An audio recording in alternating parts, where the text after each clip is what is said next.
He comes back and like, yes! Yeah, also legendary naming Edith, even dead I'm the hero. So Yeah, but we need to fill it up with more people. The city was just destroyed and you have like a full house. Alright, let's talk about Spider-Man Far From Home. So let's get right into it. So first, the movie opens with the scene of Nick Fury. They're in the city, apparently that's been destroyed by Mysterio. Yeah. And the new beast, the elementals sort of destroying, fighting it with the elementals are just basically Sandman, but instead of sand, just fire, water, earth, which is basically Sandman, and air or whatever. I forget what the fourth one was. Fire, water, sand, fire. Fire, water, sand. Probably air, yeah. Air, whatever the four elements are, I guess. Or was it just four? There was four elementals. Right? Fire, water, sand, fire. Yeah. No, fire, water, earth, air. Alright, so moving on. So what happens then is, so Nick Fury sees this happening, right? And then eventually we get to a point where Nick Fury is trying to recruit Mysterio. So Mysterio says he's from like planet 617 or something, and said that there are multiple iterations of this planet that are running in parallel. And then what happens is Mysterio couldn't save his planet because the fire was too overpowering, the fire elemental. So he's somehow made his way to this iteration of Earth. 833 or something. 800 something, yeah. Somehow makes it to this iteration and says he knows how to get rid of the fire. And what he does to get rid of the fire element is basically just jump into the dude and like implode inside of him. But he doesn't die. When I thought he was gonna die, he doesn't die. Alright? And so that pretty much sums up, I guess, roughly the first half of the film. But first, I want to point out a couple things. So, first thing I want to talk about was, I think the setup of the film was kind of weak initially. Just in my opinion, I think just the initial premise of the film where like Tom Holland, like Peter Parker was back at school, things were going on. I also don't know at what point his aunt May found out he was Spider-Man. I don't remember that happening. I think that was in the previous movie. There was only one previous movie. In that previous movie. So from that point, I thought the setup was just kind of weak. The lead-in was very weak. They just went on a school field trip. He refuses to talk to Nick Fury for whatever reason. I think he just wanted to enjoy summer. He wanted to enjoy summer, but like, or his school year, whatever. Or I don't know. I think they're just. I don't think I'm caught up enough on Marvel, but I think there's an underlying vendetta against Nick Fury. It seems like, because Nick Fury had already rejected his phone call. Right, and he had a whole bunch of plans for the summer too and whatnot, which obviously got ruined. And then you have Mysterio, right? And his story starts off with him being rejected by RDJ, Robert Downey Jr., because he thought that his holographic tech was complete garbage. But they didn't give that much of a backstory or premise to that, which really annoyed me. It's like, what was the basis for Robert Downey Jr. for Iron Man saying that this holographic tech was horrible? Well, I think he just named it Barf, but didn't maybe explicitly say it was horrible. He kind of used it in a demonstration. No, yeah, and then demonstration he said, oh, this thing is terrible. Yeah. And it's not just because of the name, he literally said it was terrible and it was useless. So apparently all those employees gathered together, led by Mysterio's Jake Gyllenhaal. Can't be the only. So another thing, I like saying Jake Gyllenhaal because it flows, but I can't be the only one that says Jake Gyllenhaal on the stage.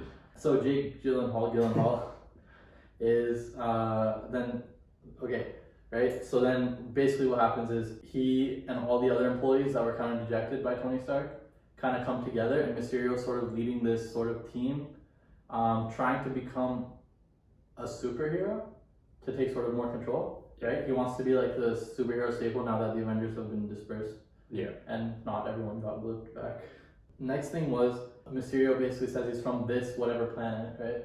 This Marvel universe is expanding so much where it's so easy for anyone to bluff. Like he just came in and was like, oh, here's the story, and it's so many far-fetched things have happened that anything anyone says is now remotely believable. Yeah, I think that was Marvel though, like.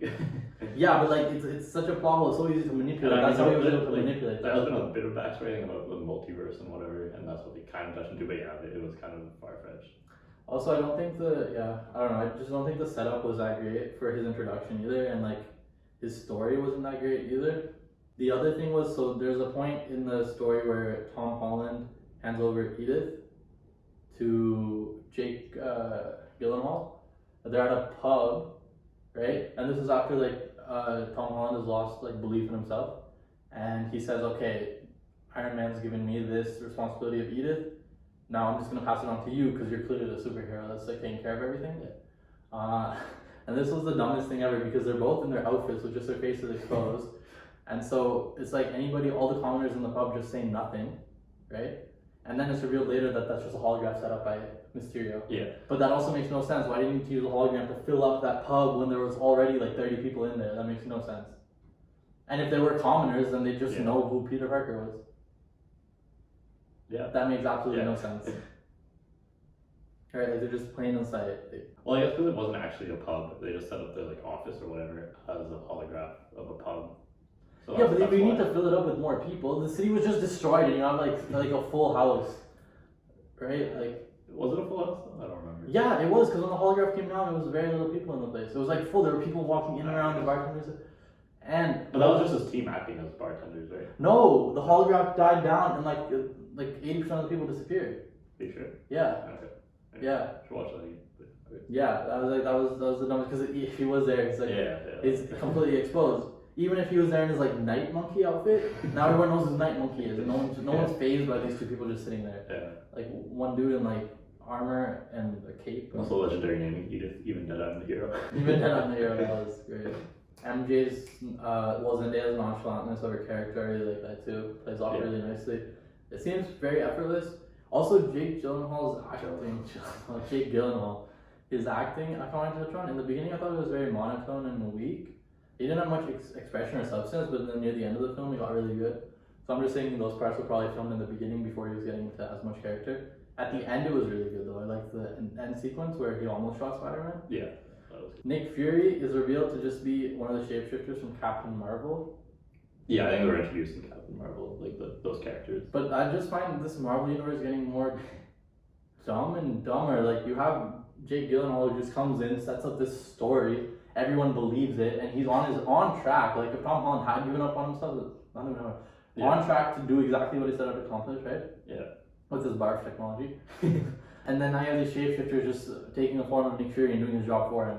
Like what is Marvel becoming? It's just so weirdly interconnected, and like you can just do anything you want and it passes. It doesn't make it's expanding too far beyond. Nick Fury's just sitting on a beach and now he's got shapeshifters doing his job. Well, he was on their planet, like the shapeshifters planet. I think there was something at the end of Captain Marvel. I don't think I know enough, but I think there was some layout of what was happening. Like Nick Fury was just there. Yeah, so why didn't he just go in first? Why did he send the shapeshifters? It doesn't make any sense. It doesn't make any sense. The other thing was, so the one of the last action sequences was obviously Tom Holland. He figures out that it's just holograms that he's portraying the elementals with, and just like putting on an act because obviously his whole premise, like all other villains are, which I really like. So it's like give the people what they want, give them the conflict that they want, and resolve it, and then they make you a hero. Yeah. But the sequence when Tom Holland jumps into the drones that are projecting everything. Why does it suddenly become like this blue multiverse thing? Like it doesn't make any sense. He's inside the projection, so it should have been an inverse of what was seen from the outside because it's just light being. And there were so many drones that maybe you would see one drone visually, but everything else around you would still be the projection. I think. I don't know, but it was like weird. The drones are creating the projection from within themselves, but when you're inside it, it's not just gonna be fully blue. You're gonna see the light that they're projecting out. Either way, again, Marvel, they can do whatever they want. It's like at this point, it's too advanced the technology. The last thing I sort of wrote down was I was pretty happy that Jake Gyllenhaal was on it. Like I think his face on the poster is pretty big too. So I was like, damn, even he got a Marvel movie now. It's like everyone is getting one by one. It's like okay, amazing. But then at the end of the movie, before the post credits, when he supposedly died, I was like, oh, that was it. That was his run with Marvel. All right, well, better luck next time. And then in the post credits, you see he comes back and we're like, yes, he still got more in him for Marvel. Yeah. And I don't know. I thought that was like when the movie ended, I was like, oh, that was it for him. Yeah. Because his face was so prominent on the poster, I thought, oh, great, regular occurrence. Yeah, I think there's still a bit of like questionability as to whether he will be back, but I think he probably will be. I have a feeling. Basically, like the shots at the very end were like minutes before he was actually killed by Spider-Man. Is the story they were showing. Right? So Mysterio's still dead. My thing is like at the end when Tom Holland supposedly killed him and whatnot. Yeah. Also, I don't know what happened. So Jake Gyllenhaal was basically holograph, invisible, right, projecting, and was about to shoot Peter Parker, and Peter has a Peter tingle, and somehow more plot holes. I'll get to that in a second, right? He grabs a gun just before Mysterio was about to fire at him, shoots it up, and somehow Mysterio dies. That I didn't get. Did he not push him back? Maybe, but how did he die? He didn't shoot him.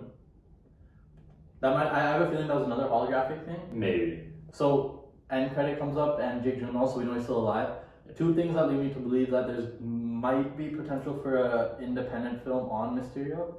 I don't think the character is big enough to have an independent film, but he's also a villain. But then Loki also got his own series, so. But hear me out. One, I don't think they explained enough about the premise for the Barf holographic thing. Yeah. So I think if they go back and have a lot of back and forth between Jake and Robert Downey Jr., Mysterio and Tony Stark, I think they could have a really good setup, and that could be like the first quarter of the film. Then a little bit more into the development of how Mysterio came up with this idea, and the end of that movie will be right when Nick Fury enters in the beginning of this movie and sees that fight. And the second thing that leads me to believe that there is enough substance for a Mysterio movie is that scene at the very end, that he's still alive. And that's just going to be But that's part not of... clear. Like, he could be alive, he could not be alive. No, he's definitely alive because he's definitely alive. Because Yeah, look, he filmed that sequence, but that was filmed. It looked like that was filmed after because he was able to get a recording of Himself on the ground, right? Yeah, and Spider-Man was there killing the holograph, I think, or something like that. Yeah. There was a scene of Spider-Man, I don't know, but it made it seem like that recording was after the fact and it was heavily edited. Oh, and Spider-Man's voice, what he said in it, was heavily edited out too. Yeah. His dialogue was edited back and that. So but then again, that could be Mysterio's someone alive. on his team as well. Just No one on his team. Okay, when the leader that big prominent falls, the team just does nothing. That leads me to believe Mysterio is still alive. Yeah, could be. Definitely could be. Right. Yeah. Happy that Jake's still in the movie. So happy they're still in the movie. Yeah. Well, it's over. That's it. Thank you for watching. If you like this video, give it a like. Subscribe to our channel if you like this sort of concept and you want to see more of it. Dislike the video if you didn't like it, and roast us in the comments. Thank you. Goodbye.